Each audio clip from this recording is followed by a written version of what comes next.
रणवीर अलाहाबादी का अकाउंट भी हैक हुआ। हाँ, तो इसका मतलब क्या सीन है, मतलब ये अकाउंट कैसे हैक हुआ, ये भी डार्क नेट से रिलेटेड है, क्या है? ये इसके मल्टीपल रीजंस हो सकते हम्म, हैं। डार्क नेट का भी हो सकता है। ओ, मानो कि क्यों देखते रहते हैं, हम्म, चेकआउट करते रहते हैं, हो सकता है वो टॉर पे गए हों, चेकआउट किया हो, कुछ वेबसाइट देखी हो, जावास्क्रिप्ट उन्होंने टर्न ऑन कर रखा हो, कुछ फाइल डाउनलोड कर ली हो, कुछ हुआ हो, कैसे भी करके कुकीज़ जा सकती हैं आप, मतलब बहुत सारी चीज़ें इसके अंदर में हो सकती हैं। मैं इसमें ये चीज़ पूछना चाहूँगा, जैसे कि आपने डार्क वेब केसेस पे काफ़ी ज़्यादा काम किया है, जी, ठीक है? तो रिसर्चेस तो बहुत सारी करी हैं।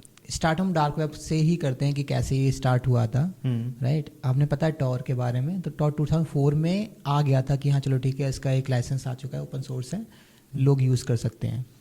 आपने बहुत सुना होगा एक ट्रोजन था, हम्म, ट्रोजन हॉर्सेस जो होते हैं, जियोस नाम का, हम्म, वो 2007 में आया था। ओके, अब ये डार्क वेब से रिलेटेड नहीं है, लेकिन कैसे रिलेट करता है आगे दिखाता हूँ, मैं बताता हाँ। हूँ। मेरे को ना इसमें एक चीज़ और जाननी है।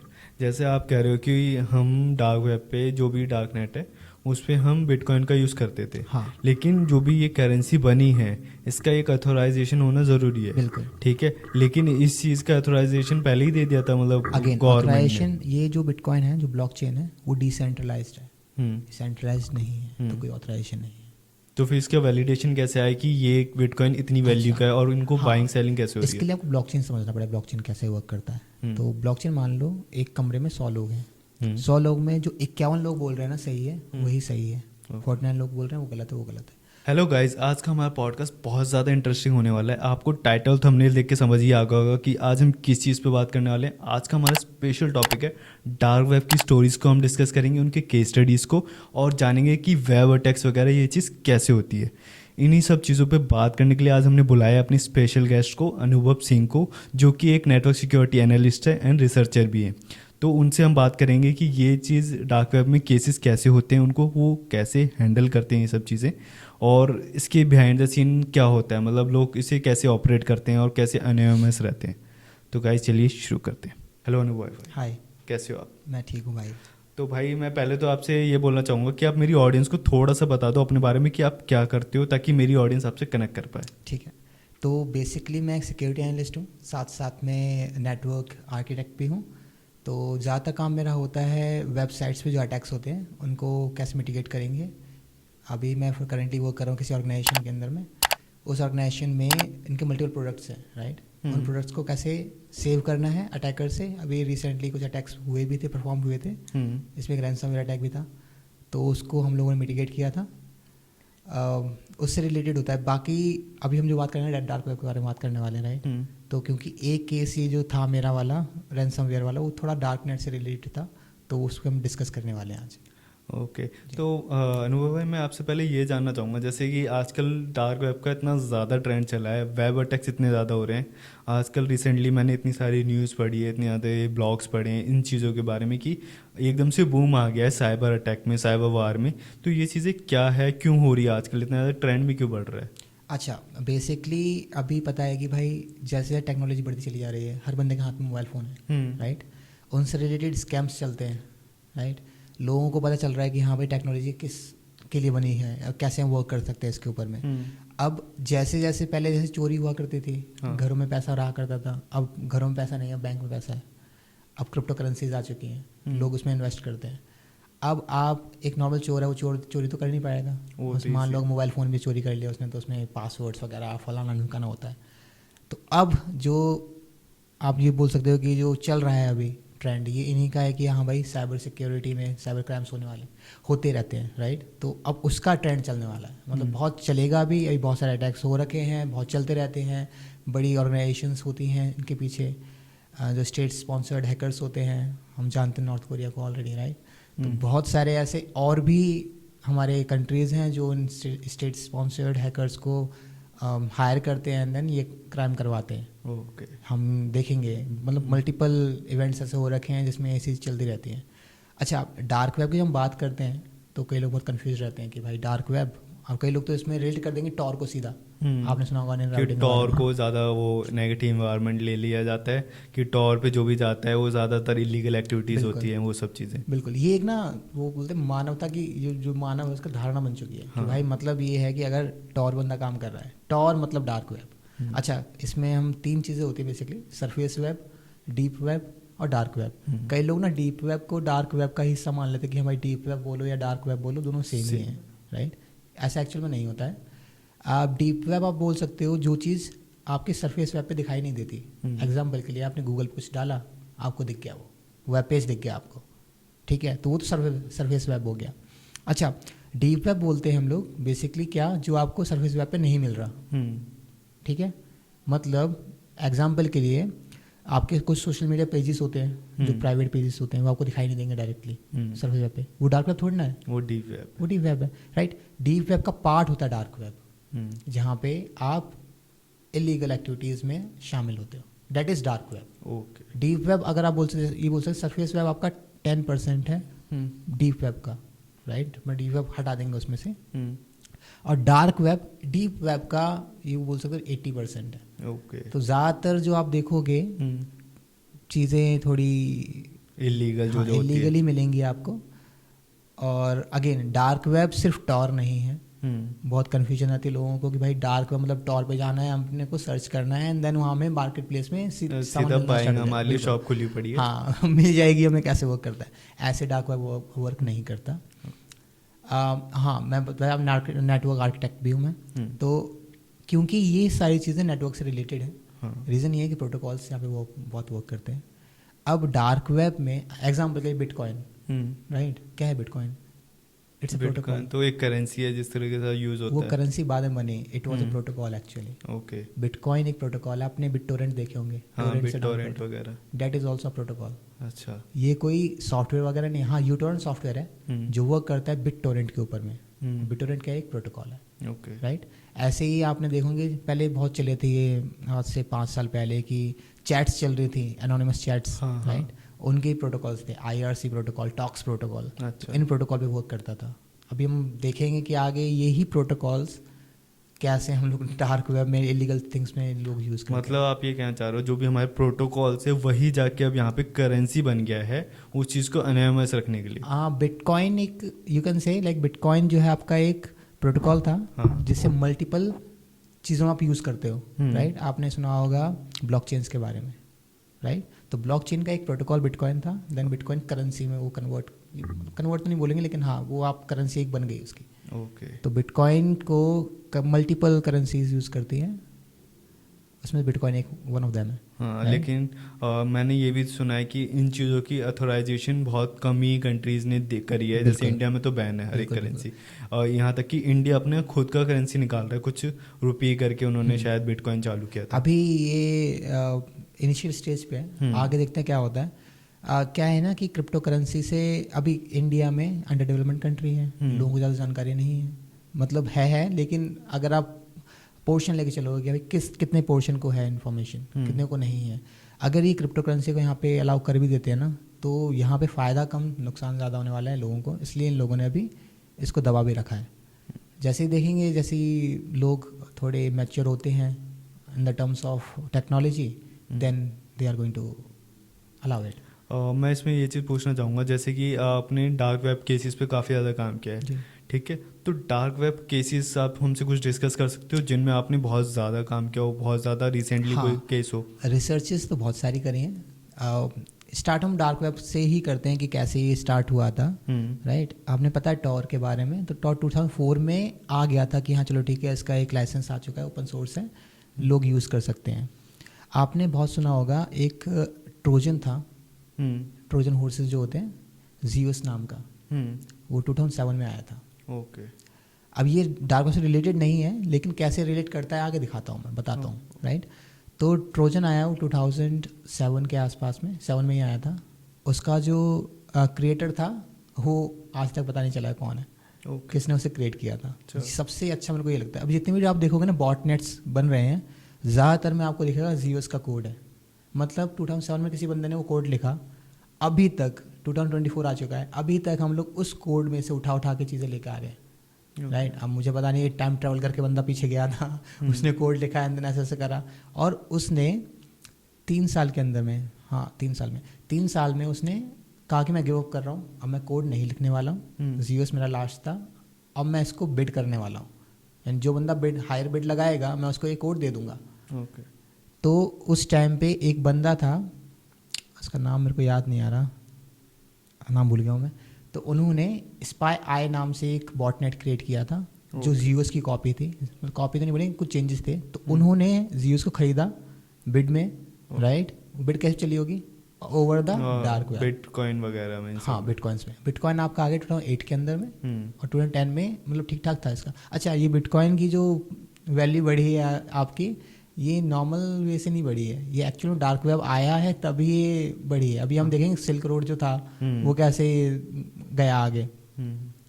तो 2010 के अंदर में उसने वो जियोस का कोड खरीदा, तब से वो डेवलपर नहीं मिला। ओके। वो अंडरग्राउंड हो गया, नॉट श्योर कितना बढ़ गया उसका। जिसने को खरीदा या फिर जिसने बनाया जियोस था? बनाया था, अच्छा। उसका नहीं पता चला। स्पाई आई जो था उसको पकड़ लिया गया था क्योंकि कुछ चेंजेस करे थे उसने कोड के अंदर में। क्योंकि पहले जो जियोस था ऑलरेडी उसमें रूट किट्स वगैरह बहुत सारे ऐसे एविएशन के लिए सॉफ्टवेयर जो भी एप्लीकेशंस उन्होंने यूज़ कर रखे थे कि आप जो एंटीवायरस थे उस टाइम के कैप्चर नहीं कर पा रहे थे, पकड़ नहीं पा रहे थे कि भाई वायरस है, ये जो बॉटनेट चल रहा है या फिर ये जो चल रहा है वो क्या चल रहा है। तो ज़्यादातर वो रिलेटेड बैंकिंग से था, बैंकिंग क्रेडेंशियल्स होंगे, की लॉगर्स होंगे, तो उनकी इन्फॉर्मेशन वगैरह वो लेता था। तो स्पाई आई ने खरीदा उसको, बिड लिया था, वो करा, उन्हें पकड़ लिया था, जल्दी पकड़ लिया था उनको। तो खैर, क्योंकि जो कोड में आप चेंजेस करोगे, अच्छे कोडर नहीं हो तो पकड़े ही जाओगे, इजीली ट्रैकेबल होता है। बिल्कुल, वो ट्रैक किया था। अच्छा, उस ये गलती क्या होती है मैं बस बता देता हूँ कि मतलब ये थोड़ी कॉन्फिडेंशियल चीज़ें हैं और जो बता रहा हूँ मैं इन्फॉर्मेशन के लिए ही यूज़ करें, बाकी कोई आप इलीगल एक्टिविटीज़ परफॉर्म ना करें, कुछ चीज़ें इसमें आएंगी। अच्छा, तो ये गलतियाँ क्या होती हैं इन जो ये क्रिएट करते हैं और जो मतलब इम्प्लीमेंट करते हैं चीज़ों को, कि ज़्यादातर ये जो CNC सर्वर रखते हैं, कमांड एंड कंट्रोल सर्वर्स होते हैं जो बॉटनेट से ही काम करते हैं बेसिकली आपके, कि मान लो आपके 1000 पीसीज हैं, हमने ईमेल सेंड करे, स्पैम ईमेल्स थे, उन लोगों ने सॉफ्टवेयर्स वगैरह पे इंस्टॉल कर लिए, कुछ कनेक्ट किया, अगेन रूट किट्स वगैरह यूटिलाइज हुई, उन लोगों ने अपने आप को बैकग्राउंड में कर दिया ऑपरेटिंग सिस्टम के अंदर में, वो चल रहा है, पता नहीं है। तो इनको हैंडल करने के लिए CNC सर्वर होता है जो अटैकर्स यूज़ करते हैं, राइट। वहाँ से फिर वो कनेक्शन रिक्वेस्ट जाती आती हैं कि भाई आपको अभी ये करना है, अभी ये करना है। जब से क्रिप्टो करेंसी आई थी तो माइनिंग का काम भी स्टार्ट कर दिया लोगों ने। बहुत ज़्यादा माइनिंग होती है लोगों को। मैंने ये चीज़ सुनी है कि लोगों को जो भी आजकल सिस्टम्स आते हैं उनके अंदर बिहाइंड द सीन माइनिंग का काम होता है या फिर कुछ स्पेसिफिक सिस्टम बेचे जाते हैं इस तरीके से। इससे रिलेटेड बहुत अच्छा था, एक इंटेल के चिप्स के अंदर में ऑलरेडी ये दिक्कत आई थी, आगे बात करेंगे इसके बारे में। हाँ, तो बिटकॉइन वाला जो पार्ट बताया मैंने आपको, माइनिंग वाला, माइनिंग करवाते हैं लोग, मतलब उन्होंने एक सॉफ्टवेयर वगैरह जो अभी आपने देखे होंगे कि मतलब बहुत सारे ऐसे वेबसाइट्स हैं, डॉक्टर फरफर, डॉक्टर फार, हाँ, फर व्हाटएवर इट इज। तो उसके अंदर में जितने आपको मिलेंगे ना टूल्स, हाँ, अनलॉक टूल्स, वो मलेशियस है और उसमें माइनिंग के लिए भी ये चीज़ होती है। और इस वेबसाइट को मैं बता रहा हूँ, ये यूज़ नहीं करनी चाहिए लेकिन मैं बहुत यूज़ करता हूँ जस्ट बिकॉज मैं साइबर सिक्योरिटी से रिलेटेड हूँ। थोड़ा वर्क ऑन करने के लिए फॉरेंसिक्स के टूल्स मैंने काफ़ी ज़्यादा वहाँ से यूज़ करे हैं ताकि थोड़ा प्रैक्टिस कर पाऊँ। अच्छा, एक और है बहुत जो लोग यूज़ करते हैं, गेट इनटू पीसी। हाँ, गेट इनटू पीसी। और एक है हैकर01। हाँ, हैकर01 मेरे ख्याल से, हाँ, हैकर01 है। तो ये जो है ना अपना गेट इनटू पीसी, मैंने बहुत पहले यूज़ किया, आई गेस 2014 के आसपास में। उस टाइम मैं इस डोमेन में नहीं था, मुझे आइडिया ही नहीं था। तो हर चीज़ मिल रही है भाई, चलो फ्री में मिल रही है, चलो। एक बार क्या हुआ कि वो मैंने चलाया और मेरा सिस्टम स्लो हो गया, बहुत ज़्यादा स्लो हो गया। तो तब मैंने थोड़ा लगा कि हाँ कुछ ना कुछ दिक्कत तो है, मैंने दोबारा विंडोज इंस्टॉल करी, तब मैंने थोड़ा चेकआउट किया इसके बारे में। तब ये क्रिप्टो करेंसी का बताया कि माइनिंग वगैरह हो सकता है माइनिंग ही हो रही हो बैक एंड में, मेरा पीसी स्लो चल रहा था, तो ये था। अच्छा, ये बिटकॉइन का बूस्टअप भी कब आया और ये चीज़ें स्टार्ट कब से हुई डार्क वेब वाली? एक्चुअल में ये आपकी स्टार्ट हुई सिल्क रोड से। सिल्क रोड, हाँ, ये सिल्क रोड एक रॉस नाम के थे, उन्होंने इसको स्टार्ट किया था। ड्रेड पायरेट नाम से उन्होंने अपना एक प्लेटफॉर्म नेम होता है वो क्रिएट किया और उन्होंने इस प्लेटफॉर्म को बनाया। अच्छा, उससे पहले उसके बाद ही प्लेटफॉर्म्स थे, अगोरा, इवोल्यूशन, एंड्रोमेडा, ये कुछ प्लेटफॉर्म्स थे जहाँ पे बहुत सारी चीज़ें दिखती थी, जैसे एग्जाम्पल ड्रग्स है, फायर आर्म्स हैं, इवन क्राइम से रिलेटेड, मतलब एग्जीक्यूशन टाइप से भी करवा सकते थे आपको, एंड्रोमेडा वेब थे। ये ऑलरेडी चल रहे थे लेकिन ये बहुत ज़्यादा इंक्रिप्टेड थे, राइट। अब ये इंक्रिप्शन जो होती है वो भी हम बात करेंगे कौन सी इंक्रिप्शन ये यूज़ करते हैं, लेकिन वो ज़्यादा इंक्रिप्टेड थे, उनके ज़्यादा पकड़े नहीं गए लोग जितना ही सिल्क रोड का था। अब सिल्क रोड में बोला जाता है कि इनकी ही गलती थी, लोगों की जो डेवलपर्स थे, इन्होंने ज़्यादा इंक्रिप्टेड टेक्नोलॉजी यूज़ नहीं करी थी।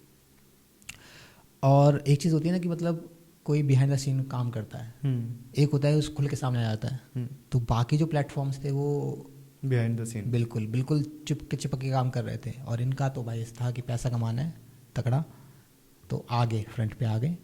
2011 के अंदर में इन लोगों ने स्टार्ट करा ड्रग्स से, और ड्रग्स पे ही रही, फायर आर्म्स पे नहीं आए। बाकी जो थे उनकी जो रेवेन्यू था बहुत कम था सिल्क रोड से। तो सिल्क रोड जब आया ना सामने तो फिर भाई खटके गई लोगों की नज़रों में। अब टॉर बनाया किसने था?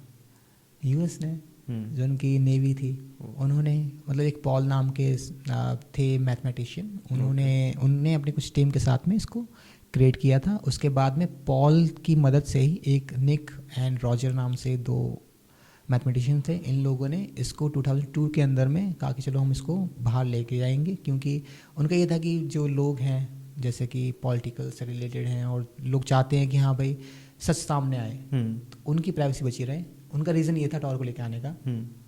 और 2004 के अंदर में यूएस नेवी ने इसको ओपन सोर्स कर दिया कि चलो ठीक है भाई यूज़ आउट करो। 8 में आते आते फिर धीरे धीरे चलना स्टार्ट हुआ ये। तो कहाँ से स्टार्ट हुआ था ये, कहाँ आके कैसे चीज़ें इसमें चलने लगी? सिल्क रोड में फिर 2003 के अंदर में सिल्क रोड को बंद करवाएगा। कैसे करवाएगा उसका एक बहुत अच्छा रीज़न था, और एक क्या बोलते हैं बिहाइंड द स्टोरी है।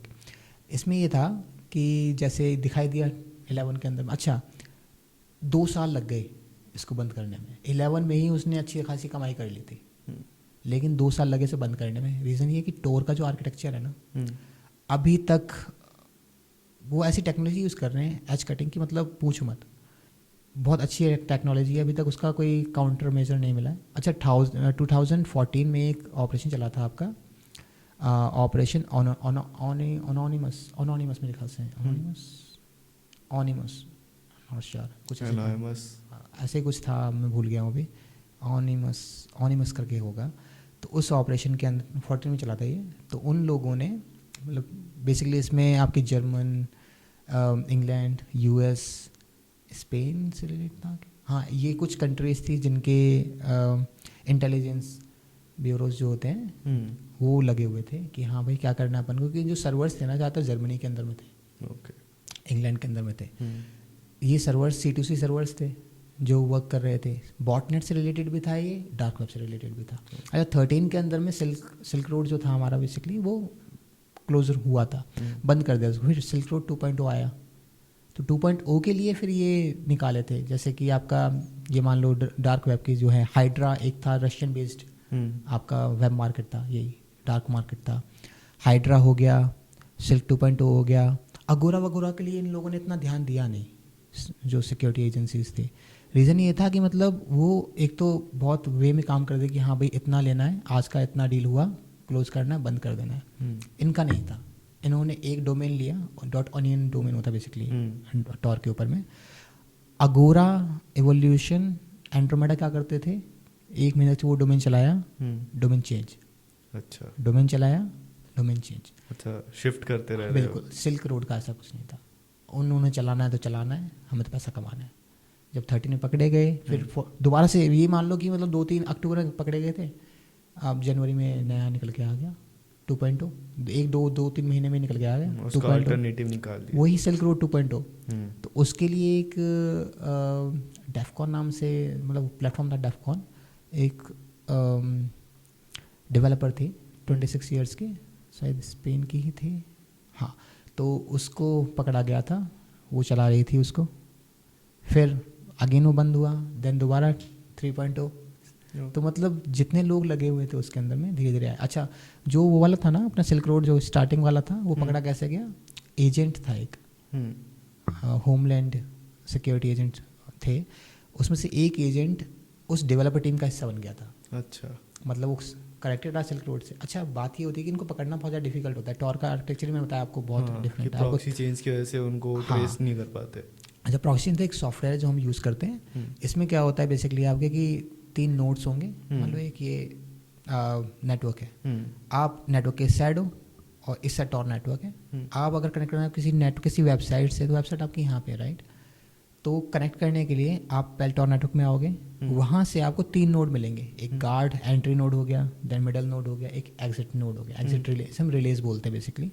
तो जो कनेक्ट होंगे ना, तो हर एक पार्ट पे इनक्रिप्शन चलती है इनकी, मतलब पैकेट के अंदर पैकेट के अंदर पैकेट। मतलब अगर यहाँ से कोई नोड आया है, इधर निकल रहा है, तो इनको पता ही नहीं कहाँ पे क्या, कौन बंदा है कौन नहीं है, और लेयर चलती जाती है। हाँ, तो टॉर बहुत, मैं बोल रहा हूँ, बहुत अच्छी टेक्नोलॉजी अभी तक यूज़ की गई है। तो 2013 के अंदर में पकड़ना बहुत डिफिकल्ट था, क्योंकि ये जो डिसेंट्रलाइज्ड नेटवर्क होता है, इसमें कोई सेंट्रलाइज्ड पार्ट नहीं है। एग्जाम्पल गूगल पे जो आप सर्च करते हो, गूगल पता लगेगा भाई आपने क्या सर्च किया, कहाँ से वो आया था। इसमें ऐसा नहीं होता, कौन बंदा क्या सर्च कर रहा है कुछ पता नहीं है। ना तो कोई कुकी आगे जाएगी, ठीक है, जैसे कुछ कुकीज़ होती हैं जो ट्रैकिंग कुकीज़ सिस्टम बोलते हैं ना, कुकीज़ हर बार वो रिफ्रेश हो जाएगी हर पेज पे जा करके, जिससे पता चलता है कि हमें, हाँ, आप ट्रैक कर सकते हो कि कहाँ से क्या क्या रिक्वेस्ट ये आई थी। ट्रैकिंग कुकीज़ नहीं होंगी उस जगह पे, जो ब्राउजिंग हिस्ट्री वो सब डिलीट हो जाएगी। आपके जो ब्राउज़र की डिटेल्स होती है वो सब इनक्रिप्ट होके जाती है। तो कोई इसमें मिलता ही नहीं कि किसी बंदे को पता चल पाए। तो 2 साल में कैसे हुआ ये, जो एजेंट था होमलैंड सिक्योरिटी का, वो आया, कनेक्ट हुआ डार्क वेब के ऊपर में, अच्छा काम किया, उस डेवलपर टीम के अंदर में गया, एंड देन वहाँ से वो फटना स्टार्ट हुआ। उसको पैसे मिलते थे $36,000 के हिसाब से बिटकॉइंस मिलते थे उसको। तो बिटकॉइन सब कुछ होता था ये। और बिटकॉइन वहीं से उछलना स्टार्ट हो गया कि हाँ चलो ठीक है भाई, ये चीज़ें बिटकॉइन से हो रही हैं, क्योंकि कैश वैश चलेगा नहीं, राइट। आपको बिटकॉइंस हैं, तो बिटकॉइन से ही सारा मतलब सब चल रहा था। अब तो धीरे धीरे आ गए हाँ, अगर उस टाइम कोई और होता ना तो वो चल जाता, जैसे बिटकॉइन चला। हाँ, इसलिए बिटकॉइन आपका आगे बढ़ा है। तो उसको पकड़ा, रॉस को पकड़ा, तो समझ में आया कि रॉस ने सिर्फ अपनी जो उसने कमाया है कमीशन से, वो $80 मिलियन और बिटकॉइन उसने कमाया था। और जब सीज हुआ था ये, तो मेरे ख्याल 10,44,000 बिटकॉइंस उस टाइम सीज हुए थे, फर्स्ट टाइम जब ये पकड़ा गया था अपना। तो इतना अमाउंट सीज कर लिया गया था। और सीज भी इसके बीच भी एक है कि जो सिल्क रोड में एक जैक नाम से मेरे ख्याल से एक डेवलपर था, उसने कुछ स्टील भी कर रखा था। अगर उसने स्टील नहीं करा होता तो और ज़्यादा मिलता। हाँ, तो वो स्टोरी भी अलग है कि उसने स्टील करके अलग चला गया, वो पैसे कमा करके, तो उसको ही पकड़ा गया और उससे वो पैसे रिकवर करे गए। हाँ, रिकवर करे गए जैसे इससे किए गए थे। मेरे को ना इसमें एक चीज़ और जाननी है। जैसे आप कह रहे हो कि हम डार्क वेब पे जो भी डार्क नेट है उस पर हम बिटकॉइन का यूज़ करते थे। हाँ, लेकिन जो भी ये करेंसी बनी है इसका एक अथोराइजेशन होना ज़रूरी है। बिल्कुल ठीक है, लेकिन इस चीज़ का अथोराइजेशन पहले ही दे दिया था, मतलब अगेन अथोराइजेशन। ये जो बिटकॉइन है, जो ब्लॉकचेन है, वो डिसेंट्रलाइज्ड है, सेंट्रलाइज्ड नहीं है, तो कोई ऑथराइजेशन नहीं है। तो फिर इसका वैलिडेशन कैसे आए कि ये बिटकॉइन इतनी वैल्यू का है और इनको बाइंग सेलिंग कैसे होती है? इसके लिए आपको ब्लॉकचेन समझना पड़ेगा, ब्लॉकचेन कैसे वर्क करता है। तो ब्लॉकचेन, मान लो एक कमरे में 100 लोग हैं, 100 लोग में जो 51 लोग बोल रहे हैं ना सही है, वही सही है, 49 लोग बोल रहे हैं वो गलत है, वो गलत है। तो ब्लॉकचेन ये बोल सकते हो आप कि हम जैसे ही इंडिविजुअल लोग होते हैं जो उन ब्लॉकचेन की सीरीज रखते हैं अपने पास में। मतलब कि जो डेटा है, मतलब पूरी दुनिया में मान लो 100 लोग बैठे हुए हैं, तो 51 लोग जो बोल रहे हैं ना कि भाई ये डेटा है, वो डेटा बिल्कुल सही है, वो ब्लॉकचेन से रिलेटेड हो गया।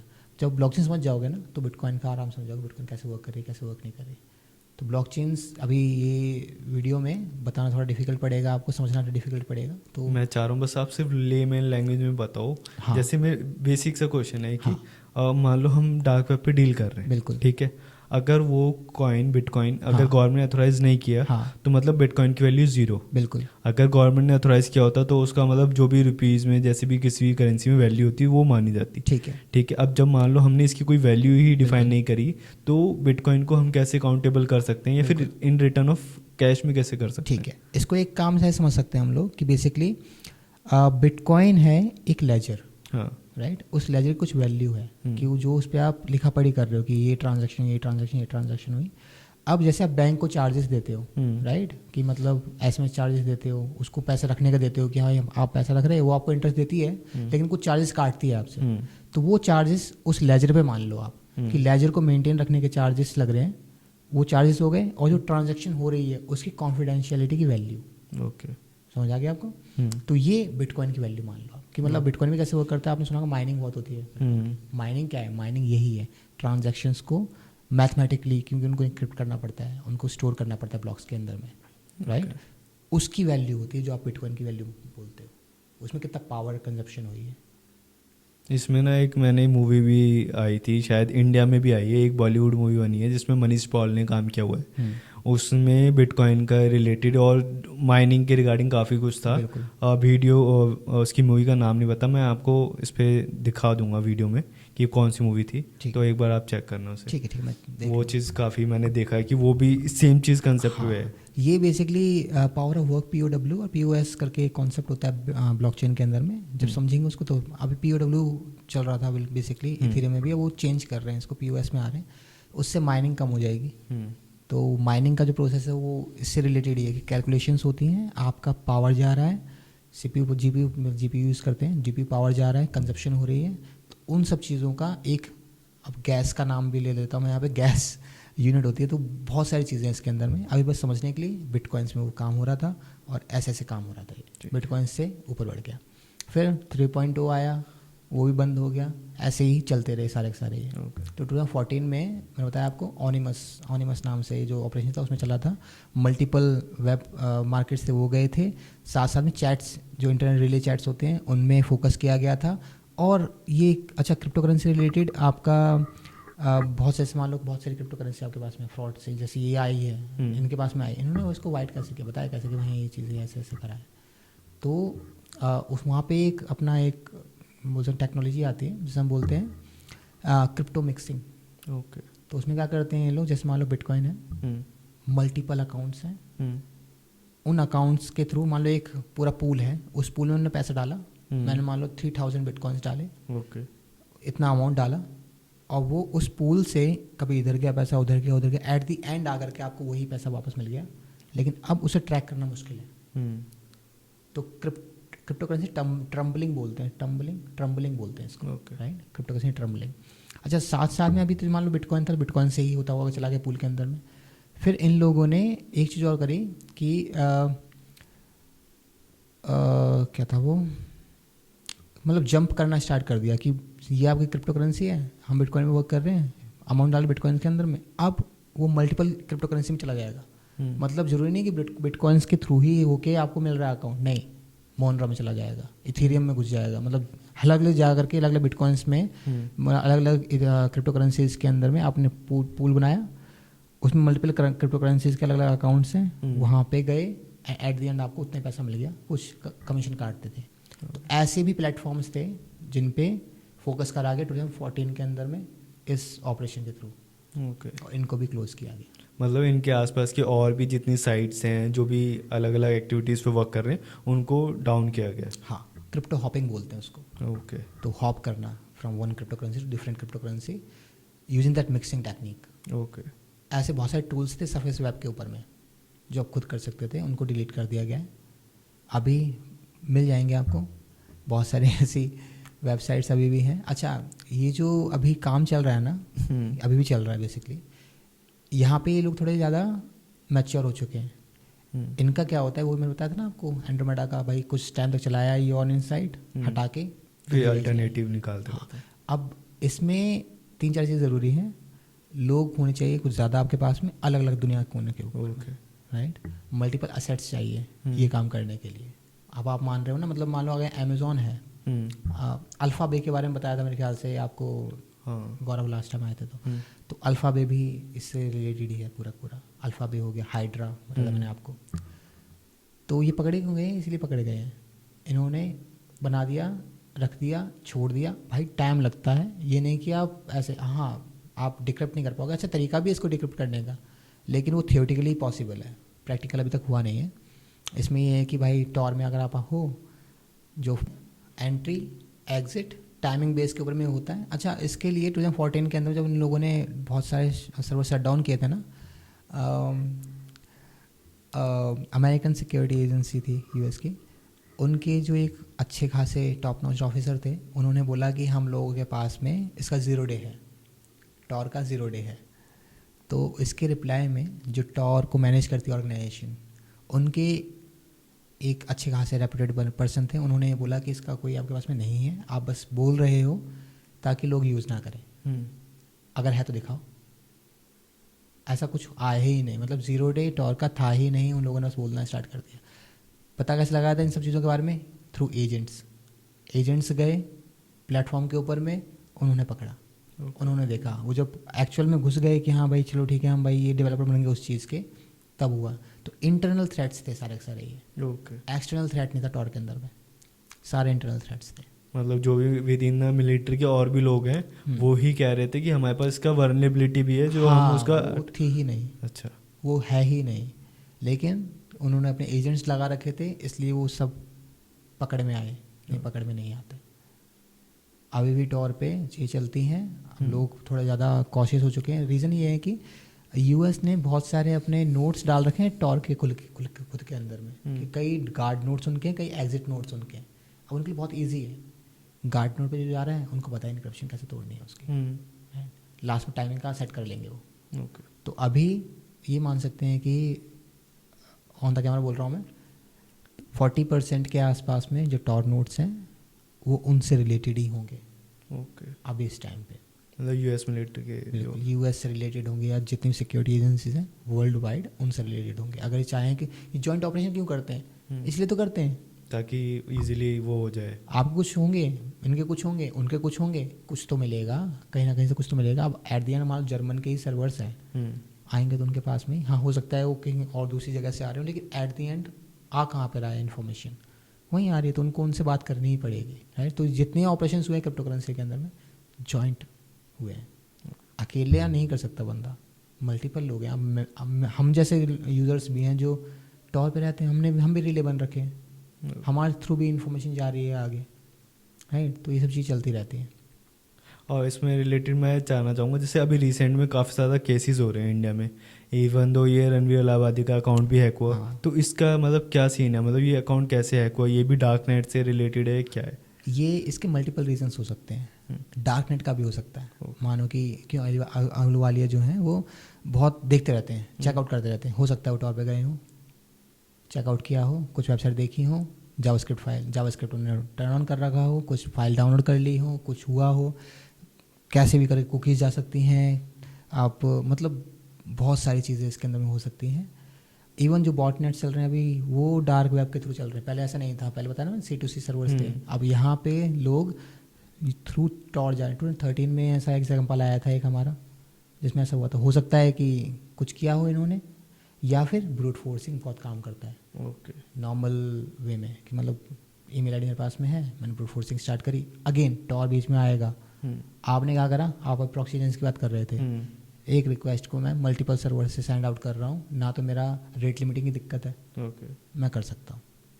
हो सकता है यहाँ पे ये हुआ। अब जैसे कि उनके अकाउंट्स पे एलन मस्क टेस्ला से रिलेटेड पार्ट था, तो हो सकता है ज़्यादातर वो बंदा अमेरिका का रहा होगा, अमेरिकन कुछ ऑर्गेनाइजेशन भी हो सकती है पूरी, या कोई एक आदमी भी हो सकता है, कोई 2-3 लोगों का बच्चों का ग्रुप भी हो सकता है, वो भी ये कर सकते हैं। अब तो क्योंकि रिसोर्सेज बहुत अवेलेबल हैं आपके पास में, राइट। आपने मल्टीपल अमेज़ॉन पे मान लो कि आपने मल्टीपल इंस्टेंसेस ले लिए, उनसे आप अटैक परफॉर्म कर सकते हो इजीली। तो हो सकता है ब्रूट फोर्सिंग अटैक हो सकता है खुद डार्क वेब पे गए हो। अगर डार्क वेब पे गए होंगे तो अभी पता नहीं क्या क्या हो सकता है इनके साथ में, कुछ आइडिया नहीं है। अगर डार्क वेब पे नहीं गए, वैसे ही हो रहा है, तो फिर हो सकता है ब्रूट फोर्सिंग अटैक हुआ हो। तो चांसेस हो कि रीज़न कुछ भी हो सकता है इसका, मतलब कोई स्पेसिफिक रीज़न अभी तक कोई बाहर नहीं आया। अगर डार्क वेब से रिलेटेड है तो ये आगे दोबारा आने वाला है कुछ ना कुछ, कि जो अकाउंट था कुछ और भी जा सकता है, इन्फॉर्मेशन जा सकती है। क्योंकि आजकल ये काफ़ी ज़्यादा मैंने देखा ट्रेंड में चल रहा है, काफ़ी ज़्यादा यूट्यूबर्स के अकाउंट्स हैक हो रहे हैं बैक टू बैक। तो उसमें क्या मेरे को तो लगता है जहाँ तक है ये कुकीज़ वगैरह का ज़्यादा यूज़ करते हैं और उससे कुछ ये कर रहे हैं। ये बेसिकली ब्रूट फोर्सिंग ही होगी इनके, क्योंकि ये लोग ज़्यादा पासवर्ड यूनिक रखते नहीं हैं याद रखने के लिए। मल्टीपल अकाउंट्स होते हैं, हर चीज़ में वो सेम पासवर्ड रखते हैं। अब पासवर्ड जनरेटर का कम लोग यूज़ करते हैं, पासवर्ड जो आप जनरेट करके रखवा लेते हो उसका एक वॉलेट बनती है पूरा ऑथेंटिकेट। हाँ, तो वो भी लोग बहुत कम करते हैं। मल्टी फैक्टर ऑथेंटिकेशन नहीं लगाते हैं कई लोग, तो बहुत बड़े बड़े ऐसे लोग जो नहीं लगाते हैं मल्टी फैक्टर ऑथेंटिकेशन। अभी जो PM मोदी जी का अकाउंट हैक हो गया था, शायद ट्विटर अकाउंट है, ट्विटर अकाउंट, तो उनमें मल्टी फैक्टर ऑथेंटिकेशन नहीं था मेरे ख्याल से। तो जब ये नहीं करेंगे तो दिक्कत होती है। और इसमें मैं एक चीज़ और जानना चाहूँगा, जैसे कि ना काफ़ी ज़्यादा लोग डार्क वेब पे वेबसाइट्स की बात करते हैं, तो मैं ये जानना चाहूँगा जो डार्क वेब की वेबसाइट होती है वो कोई भी बना सकता है, इजीली क्रिएटेबल है, और इसमें कुछ मतलब जैसे नॉर्मल यूज़र जो होते हैं हम अपना डोमेन होस्टिंग वगैरह परचेज करके बनाते हैं, तो ये डार्क वेब पे भी ये चीज़ें होती हैं या फिर इसका कोई प्रोसेस नहीं है नॉर्मली? डार्क वेब टॉर की बात करें अगर हम, मतलब बहुत सारे ऐसे प्लेटफॉर्म्स बताया मैंने, टॉर ही नहीं है आपके साथ में। फ्री नेट आपने नहीं सुना होगा, आप लोग सर्च कर लेना, फ्री नेट है, I2P है, I2P, हाँ I2P इसे बोलते हैं हम, इनविजिबल इंटरनेट प्रोजेक्ट। तो इनका भी है, इसमें आपकी .I2P फाइल होती है, जैसे .onion फाइल होती है, मतलब पूरी वेबसाइट का बताते हैं, वो बना लेते हो आप, ऐसी .I2P फाइल होती है, मतलब बना सकते हो आप वेबसाइट उसके ऊपर भी। अच्छा I2P पर इसकी बात करते हैं, ये हिडन सर्विसेज की, जो आपकी .onion सर्विसेज है ना, इनको हम हिडन सर्विसेज बोलते हैं। तो कोई भी, मैं आप मोबाइल फ़ोन है हमारे पास में, इस मोबाइल फ़ोन में मैं बना सकता हूँ साइट, ओके, और मैं इस मोबाइल फ़ोन को टर्न ऑन रखूँगा, नेटवर्क इसका ऑन रहूँगा, आपको दूंगा मैं वेबसाइट की लिंक .onion वाली, आप डालोगे, आपको एक्सेस कर सकते हो। मतलब इतना ईजी है, ये मान सकते हो 10 लाख .onion वेबसाइट्स हर रोज़ स्टार्ट होती हैं और हर रोज़ एंड हो जाती है। ओके, इतना ट्रैफिक है, 80% ट्रैफिक आपका टॉर पे ही आ रहा है, ये मान लीजिए। सरफेस वेब बहुत कम लोग काम कर रहे हैं, हम जैसे प्रोफेशनल जो होंगे, बाकी इवन बच्चे भी अब टॉर पे ज़्यादातर रहते हैं, वो थ्रू टॉर ही उनको तो एक्साइटमेंट में एक्सप्लोर करने का आदत हो चुकी है कि देखते हैं क्या है। बिल्कुल, अभी इन्होंने डेंजर्स पता नहीं क्या क्या चीज़ हो सकती है इसके अंदर में। जब टॉर के अंदर आ गए तो बाय डिफ़ॉल्ट टॉर जो होता है आपको जावास्क्रिप्ट को टर्न ऑफ कर देता है, ऑन नहीं रखता है। जावास्क्रिप्ट अगर टर्न ऑन रहती है तो कुछ इन्फॉर्मेशन आपकी जा सकती है ब्राउज़र से रिलेटेड। अगेन ब्राउज़र्स के बहुत सारे एक्सप्लॉइट्स आ चुके हैं, तो किसी ऐसी वेबसाइट पे जाते हो आप जहाँ पे वो एक्सप्लॉइट रन हो सकता है, तो आपका सिस्टम हैक हो सकता है ब्राउज़र्स पे भी, और यहाँ तक कि एक्सटेंशंस के फॉर्म में आजकल बहुत ज़्यादा मालवेयर बनते हैं। ज़ीरो क्लिक वल्नरेबिलिटीज़ बोलते हैं इनको। आपने बस गए हो वेबसाइट पे, आपका सिस्टम हैक्ड है, ब्राउज़र हैक्ड है, ब्राउज़र से वो प्रिविलेज एस्केलेशन करते हैं, तो ये कर सकते हैं। अगेन बहुत सारे ऐसे हैं, जैसे शेयरिंग प्लेटफॉर्म्स बन रखे हैं, रेट्रो शेयर है, वेस्ट नाम से है, तो ये सारे और हैं, टॉर ही नहीं है। मैंने बताया आपको चैट्स का IRC, अब तो हाँ IRC से याद आया, जो ZS बना था, ZS बंद हो गया, उसके बाद में एक रशियन हैकर बोल सकते हैं हम लोग, पहले कोडर थे वो, कुछ नाम था उनका, ई से नाम था, याद नहीं आ रहा मेरे को, उन्होंने बनाया था गेम ओवर ZS, जो P2P पे था। अच्छा हाँ, P2P की बात करते हैं जगह, जैसे टॉर है आपका डिसेंट्रलाइज्ड है, ऐसे ही P2P होता है, पीयर टू पीयर। इसमें एक फ्रेंड टू फ्रेंड भी होता है, फ्रेंड्स टू फ्रेंड्स, जो आपका फ्री नेट है फ्रेंड्स टू फ्रेंड्स है। तो ये नेटवर्क्स भी हैं। टॉर बहुत चल गया, क्योंकि पहले स्टार्ट हुआ था, वो चलते चला जा रहा है। अभी जो चल रहा है ना, वो ज़्यादातर आपको दिखाई देगा डार्क वेब का कंटेंट, लोग बोलते टॉर पे, ऐसा नहीं है।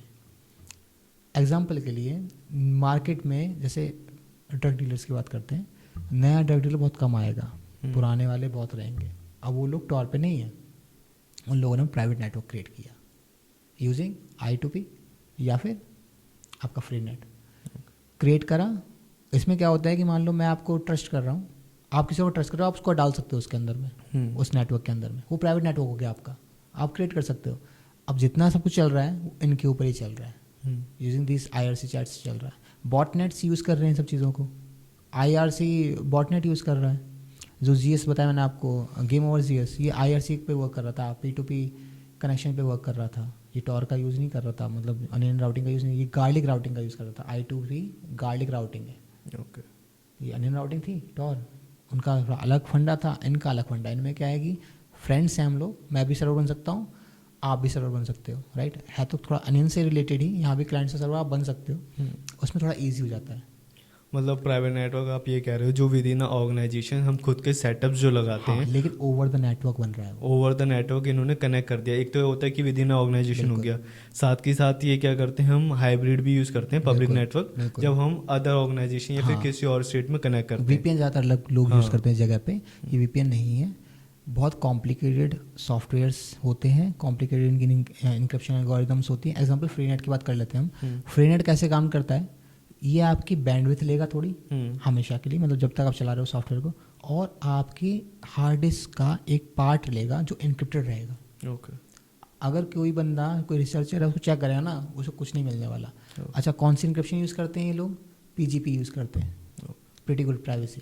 पहले ये इंक्रिप्शन यूज़ हुआ करती थी किसके लिए? ईमेल इंक्रिप्शन के लिए, मैसेज इंक्रिप्शन के लिए। अब ये फाइल इंक्रिप्शन के लिए यूज़ हो रही है, डायरेक्टरी इंक्रिप्शन के लिए, इवन हार्ड डिस्क इंक्रिप्शन के लिए यूज़ कर रही है। और वो सुना होगा बाई डिफेंडर, सुना होगा आपने। ये बेसिकली आपका AES इंक्रिप्शन भी यूज़ करती है। पीजीपी ओपन सोर्स है, लोग यूज़ कर रहे हैं। हर जगह पे आपको पीजीपी दिखाई देने वाली है। मतलब पीजीपी को तो हैकर्स ने ऐसे यूज़ कर रखा है इंक्रिप्शन के लिए, पूछो मत। तो ये चल रहा है अभी डार्क वेब के ऊपर में। मल्टीपल प्लेटफॉर्म्स हैं, कनेक्ट कर रहे हैं। टॉर को, फ्री नेट को कनेक्ट कर लिया। टॉर के थ्रू मैंने कोई वायरस डाला, अब वो C2 सर्वर में मैंने उसको बना दिया फ्री नेट का आपका एक मेरे नेटवर्क का हिस्सा। अब वो फ्री नेट से आपका इन्फॉर्मेशन जा रही है, आ रही है, और टॉर ऊपर से इंक्रिप्शन दे ही रहा है आपको।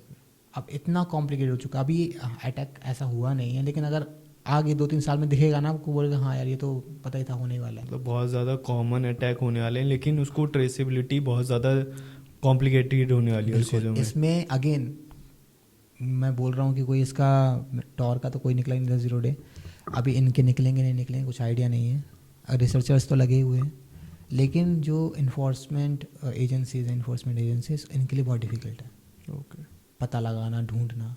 इनको जब तक कोई इंसाइडर नहीं मिलता कि पहुंच जाए उस ऑर्गेनाइजेशन के अंदर में, तब तक इनको बहुत डिफ़िकल्टी होती है। इनको मतलब पहले फिजिकली बाईपास करना पड़ेगा, तब जाके वो डिजिटली उसे कर पाएंगे। हाँ, अच्छा, ये नहीं है कि मतलब ये एजेंसीज कर नहीं सकती हैं, कर सकती हैं। गीड्रा आपने सुना होगा, रिवर्स इंजीनियरिंग का टूल है। वो कब बनाया था? US ने, उनकी सिक्योरिटी एजेंसी थी उन्होंने, और वो आया था अभी तक यूज में है, अभी तक यूज में। एक IDA प्रो करके भी रिवर्स आइडा प्रो, हाँ।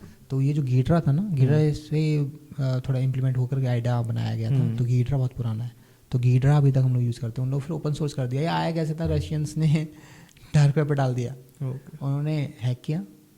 NIA की जो जहाँ पे आपके सॉफ्टवेयर होते हैं उनके बहुत से सॉफ्टवेयर उन्होंने लीक आउट किया ऐसे। Ghidra one of the best software था उसमें से। और उन्होंने क्या किया? डार्क वेब पे जाके चलो भाई, अब ये पब्लिकली सबको अवेलेबल हो गया, अवेलेबल है। तो मतलब बहुत अच्छे काम भी हुए। अच्छा तो नहीं बोलूँगा इसको, खैर, लेकिन हाँ कुछ अच्छे काम भी होते हैं इस पर, कुछ बुरे काम भी होते हैं। बुरे काम, बहुत ज़्यादा बुरे काम भी हो सकते हैं। अच्छा, आपने सुना होगा ये जैसे AWS प्रोवाइड करती है आपको software as a service, SaaS, PaaS, infrastructure as a service. आपको पता है एक ऐसे ही है जिसे बोलते हैं क्राइम एज ए सर्विस। तो ये डार्क वेब पे ज़्यादा चलता है। क्राइम एज ए सर्विस दे रहे हैं लोग कि आप इतना पे करो, हम मार देंगे। अगेन क्या चल रही है? चेंज कर रहे हैं डोमेन स्विच। अगर डोमेन स्विचेस होते रहेंगे जगह जगह पे, पकड़ना बहुत डिफिकल्ट पड़ जाएगा। डोमेन स्विचेस नहीं होंगे, 1 साल में आपको पकड़ लिया जाएगा। कोई बंदा आएगा, ये नहीं कि टॉर ही आपको बता देगा। अब अगेन मान लो US के 40%, 30%, मान लो अगर और भी ज़्यादा हो सकते हैं, इतना तो मतलब आइडिया नहीं है कि बहुत सारे नोट्स हैं। अब मान लो कि अगर इसके नोट्स हो गए 70%, मान लो, तो पकड़ में आओगे। फिर तो कुछ नहीं कर सकते आप, फिर सेंट्रलाइज हो जाएगा ये। और सेंट्रलाइज इतना ईजी है नहीं, पॉपुलेशन बढ़ रही है, लोग समझदार हो रहे हैं, अपने नोट्स क्रिएट कर रहे हैं, वो अपना कर रहे हैं, तो वो तो हमेशा कम ही रहने वाला है, जो रेशियो रहने वाला है। लेकिन ये एक पॉसिबिलिटी ये है, कैसा हो सकता है। और पॉसिबिलिटी तो बहुत सारी हैं, ये भी एक पॉसिबिलिटी है। मैं और जानना चाहूँगा, ऐसा कोई इंडिया का केस है जिसको आपने रिसर्च किया हो और उसको थोड़ा वर्क किया हो? इंडिया का केस मैं ज़्यादातर बाहर के देखता हूँ। इंडिया में अच्छा एक नॉर्थ कोरिया से रिलेटेड पार्ट था। आपने सुना WannaCry? हाँ, WannaCry। उसने तो बहुत दिमाग ख़राब करा था। WannaCry ने मतलब बहुत सारे हॉस्पिटल्स को Bangladesh, Sri Lanka, India, middle east, US यहाँ पे तबाही मचाई थी। रशिया में कुछ ऐसा नहीं हुआ था। अब इसमें कई लोग बोलते हैं कि वैसे WannaCry एक्चुअल में नॉर्थ कोरिया था। उसमें अगेन जो मैं बताया ना मैंने आपको कि रशियन हैकर्स ने कुछ इन्फॉर्मेशन निकाल के ऐसा करा था, तो उसमें एक वल्नरेबिलिटी थी विंडोज़ के अंदर में। अच्छा, NIA बहुत तेज़ है, वल्नरेबिलिटी ढूंढती है, अपने पास रखती है, जो सॉफ्टवेयर्स में होती है। माइक्रोसॉफ्ट में था, आपने सुना होगा था ना, eternal blue. Eternal blue NIA के पास में ऑलरेडी था, रशियन हैकर्स ने निकाल करके दिया था लोगों को। माइक्रोसॉफ्ट ने तब जाकर उसको किया था पैच। मतलब माइक्रोसॉफ्ट बताया नहीं कि भाई ये वल्नरेबिलिटी है, NIA ने अपने लिए रखा कि हाँ भाई हम लोग इसको यूज़ करेंगे जब हमें मन करेगा। तो जब बाहर आया वो, तो इटर्नल ब्लू के ऊपर में ही इन लोगों ने, नॉर्थ कोरियंस ने WannaCry बनाया। ओके, तो मेन जो पोर्शन था वो WannaCry ये काइंड ऑफ रैंसमवेयर अटैक के ऊपर रैंसमवेयर ही था ये, है ना? हाँ। तो सारे जितने भी थे वो सब प्रॉब्लमेटिक था, पूरा सिचुएशन ये था। तो ये रिलेटेड डार्क वेब से ही था। अगर उनको ये नहीं मिलता तो वो नहीं क्रिएट कर पाते और नॉर्थ कोरियंस इसको फैला नहीं पाते। अगेन C2C सर्वर्स में अभी तो हमें जितना पता चला है कि वो ऊपर ऑन द सरफेस काम कर रहे थे। ऐसा हो सकता है क्योंकि इतना रिसर्च नहीं हुआ, लोगों ने इसको मिटिगेट करने में लगा दिया। हो सकता था कि डार्क वेब से होते हुए बॉटनेट्स या फिर जो रैंसमवेयर से अटैक्स हुए हों, कुछ आइडिया नहीं है। और एट दी एंड आप पता लगा, आपने ये मतलब ये नहीं कर पाए कि हाँ भाई ये एक्चुअली बंदा था उस जगह पे, जो सरफेस पे अगर अटैक हुआ भी हो तो आपने बता नहीं पाया कि ये बंदा था। कोई प्रूफ नहीं है, लेकिन हाँ सोचते समझते हैं कि हाँ भाई ये नॉर्थ कोरिया ने ही किया होगा। ऐसे बहुत सारे ऑर्गेनाइजेशंस हैं जो काम कर रही हैं। अपने रशियंस की तो बात ही अलग है, वो तो, और ये अपने अभी इसराइल के बहुत सारे अभी इंस्टेंसेस हुए हैं, आपने देखे होंगे। तो कब से हर कितना वो प्लान कर रखते चीज़ों को, कितना वो करते हैं। डार्क वेब पे सबसे ज़्यादा इनेबल्ड यही होते हैं। क्राउड स्ट्राइक की बात कर रहे हैं अगर, क्राउड स्ट्राइक इन्हीं का है, इजरायलीज कंपनी है क्राउड स्ट्राइक की। इनके पास बतेरे हैं। ओके, 0 days ये प्रोवाइड नहीं करते, चेकआउट कर लेते हैं।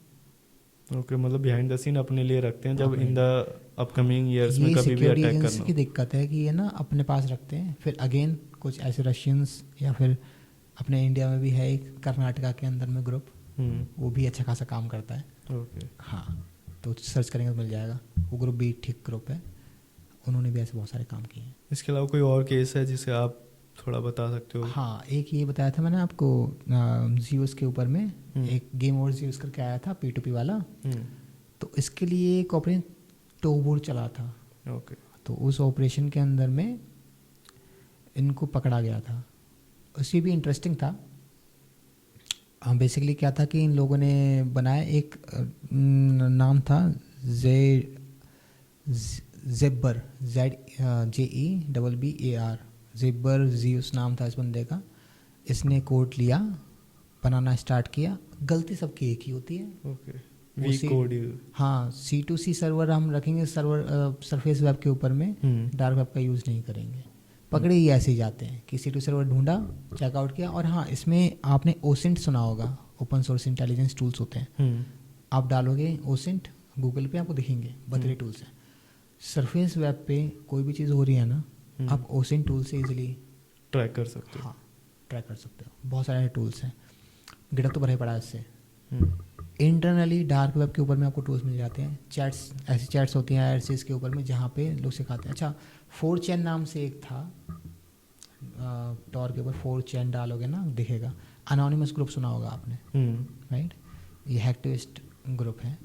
तो इन लोगों ने क्लासेस पढ़ाने स्टार्ट की थी। ओके, 4chan के ऊपर पहले, कि जितने हमारे मेंबर्स हैं वो क्लासेस वगैरह प्रोवाइड करेंगे, लोगों को सिखाएंगे इसके बारे में। एंड देन अगेन उनका ज़्यादातर काम रहता है DDoS करने पे। उन्होंने ऐसा कुछ सच इन्फॉर्मेशन को निकाल के कहीं बेचा वगैरह नहीं है। इनका काम सिर्फ जो ऑर्गेनाइजेशन से काम नहीं कर रही है उसके खिलाफ एजेंडा उठाना था। तो 4chan नाम से एक उनका कम्युनिटी बनाई थी उन्होंने, अभी भी चल रही है, लेकिन अब वो सब चीज़ें नहीं होती। 4chan डालोगे ना, डार्क वेब पे दिख जाएगा आपको।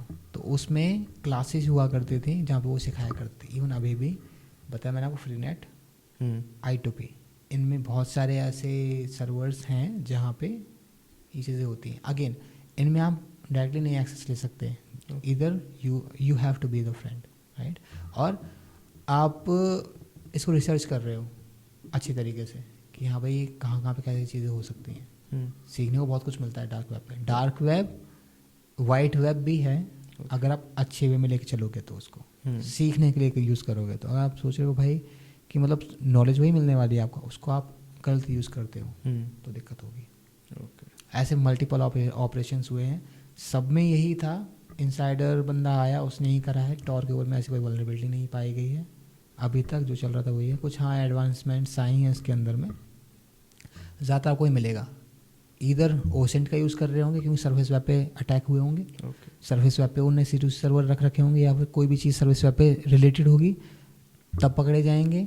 डार्क वेब पे कोई बंदा अगर बैठा हुआ है, अगेन डोमेन को स्विच आउट कर रहा है, ज़्यादा लोग नहीं हैं, पकड़ना मुश्किल है। बहुत ज़्यादा मुश्किल है। अगर VPN यूज़ कर रहा है, अगर हाँ VPN की भी बहुत ज़्यादा झंझट है, ये लोग बोलते हैं VPN यूज़ करो, VPN यूज़ करो। VPN मेरे हिसाब से यूज़ मत करो।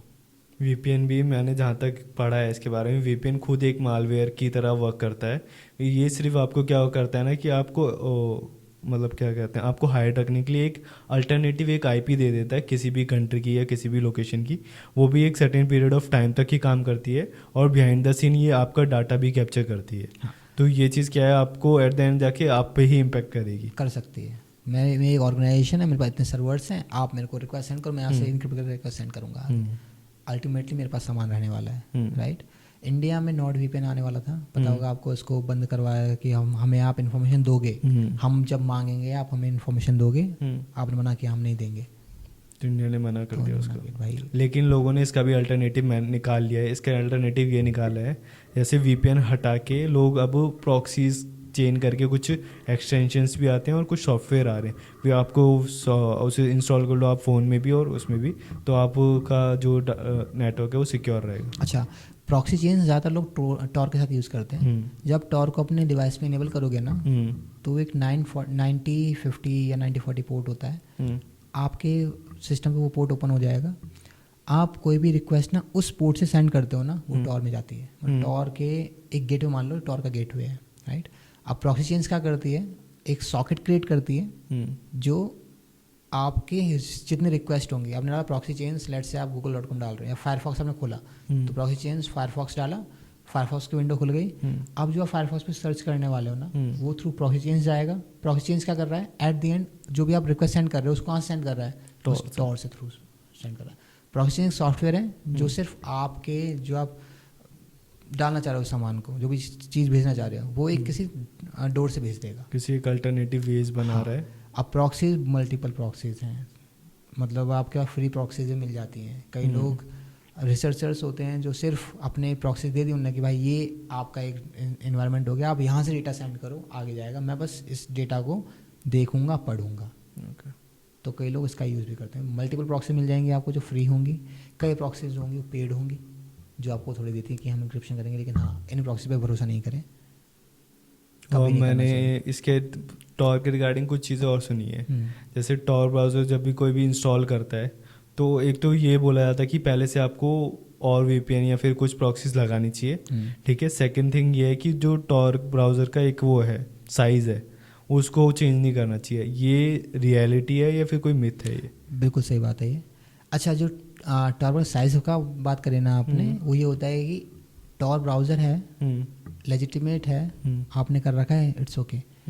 टॉर ब्राउज़र के नाम पे कोई और बंदा वो क्या दे रहा है क्या पता आपको। टॉर चल रहा होगा लेकिन फ्रंट एंड में हो सकता है भाई कुछ ना कुछ तो उसने ऐसा कुछ डाला होगा जिसमें साइज़ का इशू होगा। तो हमेशा, क्योंकि जितने सॉफ्टवेयर आप डाउनलोड करते हो ना उनका चेकसम होता है। आप जैसे सिस्को मान लो, सिस्को पे जो आप सॉफ्टवेयर वगैरह करोगे या फिर माइक्रोसॉफ्ट पे कोई सॉफ्टवेयर आप डाउनलोड करोगे तो उनका एक चेकसम होता है। आपने डाउनलोड किया सॉफ्टवेयर, उसका चेकसम क्रिएट करो, SHA-256 चेकसम बनेगा, क्रिएट करो, चेकआउट करो, दोनों सेम है कि नहीं है। चेकसम सेम होंगे तो आप उसको यूज़ कर सकते हो, मतलब वो लेजिटिमेट है। टॉर पे भी ऐसा होता है, चेकसम मिल जाएगा आपको उसका। अगर चेकसम अलग हो गया तो उसको यूज़ बिल्कुल मत करो, ठीक है। यहाँ पे उससे रिलेटेड नहीं कि बीच में इंटरसेप्ट हो जाएगा या कुछ होगा। हो सकता है कि बंदे ने लगा रहा हो कि टॉर के अंदर आप जब कनेक्ट करोगे तो इंटरसेप्शन होगी ट्रैफिक की, वो उस बंदे के पास में जाएगा। हो सकता है यूजिंग टॉर ही चला जाए या फिर हो सकता है ओवर द मतलब जो सर्फेस वेब है उस पर चला जाए। मतलब ब्राउज़र एक्सटेंशन में इशू आता है, मतलब अगर हो सकता है एक्सटेंशन के अंदर में। ज़्यादातर जो एक्सटेंशंस होते हैं ना, जैसे जो आपको क्रोम ब्राउज़र में मिलेंगे, आप किसी बंदे ने पर्सनल एक्सटेंशन क्रिएट किया है, वो आपको जिप फाइल में दिया है या किसी एक्सटेंशन फाइल में दिया है, आप उसे इंस्टॉल मत करो। जो वेब पे दिखाई दे रहे हैं आपको उनका एक्सटेंशन का आप यूज़ करो, क्योंकि वो ऑलरेडी वेरीफाइड होते हैं। वेरीफाइड चीज़ों का यूज़ करना। अब मैं आपसे और जानना चाहूँगा कि वेब अटैक्स कैसे होते हैं, ठीक है। और इनके मतलब रीज़न क्या रहता है हमारे पास वेब अटैक्स होने का। वेब अटैक्स तो बेसिकली ये बोल लो कि जो आपकी टेक्नोलॉजी है, राइट, टेक्नोलॉजी कैसे वर्क कर रही है उसी में लूप होल्स निकालना वेब अटैक्स हो जाते हैं। ओके। राइट। एग्जाम्पल के लिए अगर हम बात करें ऑथराइजेशन वगैरह की, तो पहले कुकीज़ वगैरह यूज़ करते थे। अब कुकीज़ जो हैं ब्राउज़र्स जो होते हैं आपके, उनमें सिक्योरिटी फ्लैग्स होते हैं। बेसिकली HTTP ओनली फ्लैग होता है, सिक्योर फ्लैग होता है, सेम साइड फ्लैग होते हैं। तो इनसे रिलेटेड बहुत सारे वल्नरेबिलिटीज़ आ जाती हैं। मतलब मान लो HTTP ओनली फ्लैग आपने सेट नहीं कर रखा, सिक्योर नहीं कर रखा है, तो आपकी जो जावास्क्रिप्ट है ना, मान लो कोई वेबसाइट, आपकी वेबसाइट चल रही है, उसके ऊपर में किसी दूसरे बंदे ने क्रॉस साइट स्क्रिप्टिंग कर दी, उसमें अपना खुद का JS चला दिया, जावास्क्रिप्ट फाइल चला दी। अब आपकी जो कुकीज़ अभी रन कर रही है ना, मतलब जो चल रहा है, सेशन चल रहा है, वो सेशन आपकी जावास्क्रिप्ट फाइल ले सकती है। तो फंक्शनैलिटी जो हमारी है वेब की है, उसी को बाईपास कर रहे हो आप, वही इशू हो गया। ऑलरेडी चीज़ें मिल रखी हैं कि भाई ऐसे ऐसे करना है, अगर उसको आप सही से कन्फिगर नहीं रखते हो, वल्नरेबिलिटीज़ मिलेंगी, चाहे कहीं चले जाओ फिर आप। मतलब इसका ये है कि नॉर्मली हम जो भी वेबसाइट क्रिएट करते हैं, हाँ, उसके अंदर जो भी हमारे पास रिसोर्सेज आ रही हैं, जो भी हमारे पास कोडिंग है, जावा स्क्रिप्ट है, भले ही वो कोई भी स्क्रिप्ट है, तो उस पे ही अगर उसमें बाद में कुछ चेंज आता है, कुछ लूप होल मिलता है, तो उसको अटैक करके वो हमारा कैप्चर करते हैं। अब अगेन इसके अंदर बहुत सारी चीज़ें आ जाएंगी। अगर वेब टेक्नोलॉजी यूज़ कर रहे हो तो भाई कोई ना कोई आप इंफ्रास्ट्रक्चर में कुछ तो यूज़ कर रहे होगे, इंफ्रास्ट्रक्चर में कोई फायरवॉल यूज़ कर रहे होगे। आप मान लो कोई फायरवॉल यूज़ कर रहे हो, इसमें ऑलरेडी नोन वल्नरेबिलिटी है, एक्सपर्ट हो जाएगा। जितने रिसर्चर्स होते हैं वो सब चेकआउट करते रहते हैं कि भाई ये एक नया मार्केट में सॉफ्टवेयर आया है, इसको चेक करते क्या है। बफर ओवरफ्लो तो बहुत बंद हो गए, पहले बहुत चला करते थे। अब तो लोग रस्ट का यूज़ कर रहे हैं, पहले C में बनते थे प्रोग्राम्स, तो हर जगह पे आपको दिखते थे बफर ओवरफ्लो मिल रहे हैं भाई साहब, चलते चले जा रहे हैं। तो आपको ये ध्यान रखना है कि जो लेटेस्ट टेक्नोलॉजी आपकी है इंफ्रा के अंदर में मान लेते हैं, या फिर जो आप यूज़ आउट कर रहे हो। अब jQuery बहुत लोग यूज़ करते हैं, jQuery तो हर जगह ही यूज़ होती है। अब jQuery का आप कोई पुराना वर्जन यूज़ कर रहे हो, क्योंकि उससे कंपैटिबिलिटी बन रही है आपके सॉफ्टवेयर के साथ में, रिस्क है भाई। पुराने वर्जन में ये इश्यूज आते हैं, वो इशू होंगे आपके पास में। लोग डरते हैं अपग्रेड करने से अपनी टेक्नोलॉजी को। बैंकिंग की बात करें अगर हम, अभी चले जाओ SBI में, आपको मिलेंगे Windows 7, नहीं मिलेंगे Windows 7। XP लोग चलाते हैं अभी तक, अब तो खैर बहुत चेंजेस हो गए, Windows 10 चलाने लगे हैं। 2 साल पहले तक अभी चला रहे थे ये लोग, और कितने इश्यूज, इटर्नल ब्लू चल जाएगा उसके ऊपर में इजीली। Windows 7 का पासवर्ड हैक तो नॉर्मली विदाउट किसी सॉफ्टवेयर के भी हो जाता है। वही, अब ये आप चला रहे हो तो दिक्कत है आपकी, है ना। लोग चाहते नहीं है कि हम अपग्रेड करें। अब प्रोजेक्ट्स की बात करते हैं, अगर हम प्रोजेक्ट बन रहे हैं कुछ, उन प्रोजेक्ट में एक वल्नरेबिलिटी आ गई है कि हाँ भाई ये वल्नरेबिलिटी है, उसको फिक्स नहीं करेंगे, उसका पैच ढूंढते हैं कि यही वर्जन चले, लेकिन कुछ ना हो। अगर भाई वही वर्जन चलेगा ना, तो आज नहीं तो कल वो दोबारा फटेगा, दोबारा दिक्कत करेगा वो, राइट। तो लोग चेंज से बहुत डरते हैं कि नहीं आज चेंज हो जाएगा, तो अभी 6 महीने लगे बनाने में, फिर और टाइम लगने वाला है। तो दिक्कतें यहाँ आती हैं वल्नरेबिलिटीज़ के अंदर, मतलब जो सॉफ्टवेयर्स होते हैं उन्हें वल्नरेबिलिटीज़ यहाँ पे आती हैं। उनका वे ऑफ ऑपरेट जो है वो चेंज हो जाता है। उनको अगर चाहिए कि हाँ वल्नरेबिलिटी नहीं हो, तो अप टू डेट रहें, इश्यूज़ हैं उनको तुरंत मिटिगेट करें। और एक चीज़ और मैं पूछना चाहूँगा, जैसे कि अगर हमें इससे क्योर करना है अपने आप को, तो कैसे कर सकते हैं। एक तो नॉर्मल बेसिक से आता है, आपके पास SSL मिल जाता है आपको वेबसाइट के साथ, उनसे हम बच जाते हैं वेब अटैक्स के अंदर, ठीक है। और जैसे अगर हमें यही चीज़ अपने फ़ोन के लेवल पे भी सिक्योर करनी है, तो उसको कैसे सिक्योर करेंगे। अच्छा, मोबाइल को सिक्योर करने के तरीके, बेसिकली मैं तो बोलूँगा कि कोई चीज़ सिक्योर नहीं है, हर चीज़ में लूप होल है, अंटिल तो मिल नहीं जाता। हो सकता है कि अभी हम जो वर्जन चला रहे हैं एप्पल के, मोबाइल फ़ोन चला रहे हैं, राइट, आप एंड्रॉयड चला रहे होगे, 14 वर्जन चल रहा है, तो 14 में लूप होल्स हों, किसी को मिल भी गया हो, वो यूज़ अपने हिसाब से कर रहा हो, तो ऐसा कोई पर्टिकुलर नहीं है कि हाँ भाई ये करोगे तो आप सिक्योर हो। नहीं, सिक्योर नहीं हो सकते कैसे भी करके। आप अपने प्लेटफॉर्म लेवल पे ऑलवेज वल्नरेबल रहते हो, हमेशा वल्नरेबल रहते हो। नेटवर्क पे जैसे अभी नॉर्मल वे में अगर मान 0 डे नहीं है, तो हमें क्या करना है, पहली बात तो कोई भी लिंक वगैरह पे क्लिक नहीं करना है। कैसे भी कोई भी ऐसा अनवांटेड सॉफ्टवेयर हमें इंस्टॉल नहीं करना जो कि किसी पर्टिकुलर चीज़ से वेरीफाइड ना हो। जैसे गूगल पे अगर यूज़ कर रहे हो तो गूगल पे जो भी सॉफ्टवेयर आप यूज़ कर सकते हो, उनकी बहुत बड़ी टीम होती है जो चेकआउट करती है हर एक चीज़ को कि भाई इस सॉफ्टवेयर में ये दिक्कत तो नहीं है, राइट। कोई बाहर सॉफ्टवेयर मत यूटिलाइज करो। कोई जब फाइल आपके पास में आती है, एग्जाम्पल के लिए व्हाट्सएप में अभी बहुत सारे इश्यूज आए थे, ओवरफ्लो के इश्यूज थे, जिसमें एक इमेज आती है, आपने इमेज पे क्लिक किया तो व्हाट्सएप हैंग हो जाता है, फ़ोन हैंग हो रहा है। ये इश्यूज हैं बेसिकली। अब इसमें आप कुछ नहीं कर सकते ना, आप जो फंक्शनैलिटी है उसमें जो, क्योंकि एप्लीकेशंस तो एप्लीकेशन मेकर के ऊपर में होती है। अपने हिसाब से आप वेब यूज़ कर रहे हो, क्रोम के अंदर में कितने इश्यूज आते रहते हैं यार, एप्लीकेशन में बहुत सारे इश्यूज आते रहते हैं, बहुत जीरो डेज निकलते रहते हैं इनके। तो कभी ये अटैक, कभी वो अटैक, कभी हीप ओवरफ्लो अटैक, कभी कुछ अटैक, क्योंकि इन पे यही चलते हैं, राइट। तो इनसे आपको अगर बचना है तो तरीका ये है कि जो आप सॉफ्टवेयर अभी यूटिलाइज कर रहे हो, यूज़ कर रहे हो ना, वो अप टू डेट रहना चाहिए। उसमें रिस्क कम है, ये नहीं रिस्क है ही नहीं, रिस्क कम है। वाईफाई जो है आप बाहर का यूज़ ना करें, ओपन दिख रहा है तो आपने यूज़ कर लिया, नहीं वो इंटरसेप्टेड हो सकता है, उसे यूज़ नहीं करें। मोबाइल फ़ोन्स में आप नेटवर्क यूज़ कर रहे हैं, वो नेटवर्क यूज़ कर सकते हैं। तो वाईफाई में ऐसा होता है, कई लोग तो मतलब जो लोकल नेटवर्क प्रोवाइडर्स होते हैं ना, वो भी इंटरसेप्ट करते हैं इन्फॉर्मेशन को। तो ट्राई आउट करो कि जैसे एयरटेल है, जियो है, इनके ही आप यूज़ करें वाईफाई वगैरह। मैं इसमें एक चीज़ और पूछना चाहूँगा, आजकल ना, जैसे आजकल नहीं, बहुत टाइम से ये चीज़ चल रही है, मॉड ऐप्स बनाए जाते हैं। हाँ, व्हाट्सएप्स के बन गया, इंस्टाग्राम के बन गया, फेसबुक का बन गया। तो इन मॉड ऐप्स का क्या यूज़ है और ये क्यों बनाए जाते हैं ऐसा? तो मॉड ऐप्स से मान लो कि व्हाट्सएप पे कोई फंक्शनैलिटी है, मैं चाहता हूँ कि वह ब्लूटूथ वालों को नहीं दिखे, राइट। तो उसको करने के लिए एक बंदा आया, उसने कहा भाई इसमें ये कोड हो रहा है, मैं इस कोड को चेंज करके ऐसा कर दूंगा कि उस सामने लोग ब्लूटूथ नहीं दिखेगा, राइट। उन्होंने व्हाट्सएप का जो कोड था उसको उठाया, उसमें कुछ चेंजेस करे एंड देन उसको मार्केट में डाल दिया। मोड ऐप्स मैं तो नहीं रिकमेंड करूँगा कभी भी यूज़ करने के लिए। गेम्स आती मोड्स देखेंगे आपने, मैंने खेले थे need for speed, most wanted mod थी वो, पर भगवान जाने उसमें कुछ था कि नहीं था, बचपन में खेली थी मैंने।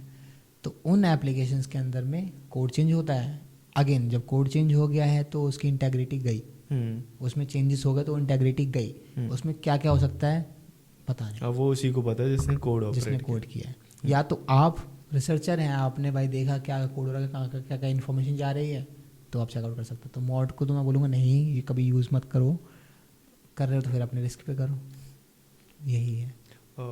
अभी मैं इस पॉडकास्ट को यहाँ रोकना चाहूँगा क्योंकि बहुत लंबा हो चुका है पॉडकास्ट। गाइस, जिसको भी ये पॉडकास्ट अच्छा लगा हो तो आपको कमेंट सेक्शन में बताना कि आपको कौन सा पार्ट अच्छा लगा हो, कौन सा टॉपिक आपको सबसे ज़्यादा इंटरेस्टिंग लगा हो। और अगर आप चाहते हो कि मैं अनुभव भाई को दोबारा बुलाऊं इस चीज़ पे, इस टॉपिक्स पे बात करने के लिए और केसेस डिस्कस करने के लिए, तो कमेंट सेक्शन में ज़रूर बताना। और आप किस नेक्स्ट गेस्ट को चाहते हो मैं यहाँ पे बुलाऊं, तो प्लीज़ कमेंट सेक्शन में आइए और अपनी व्यूज़ दीजिए, अच्छे बुरे जो भी हो। और अभी के लिए thank you guys, thank you.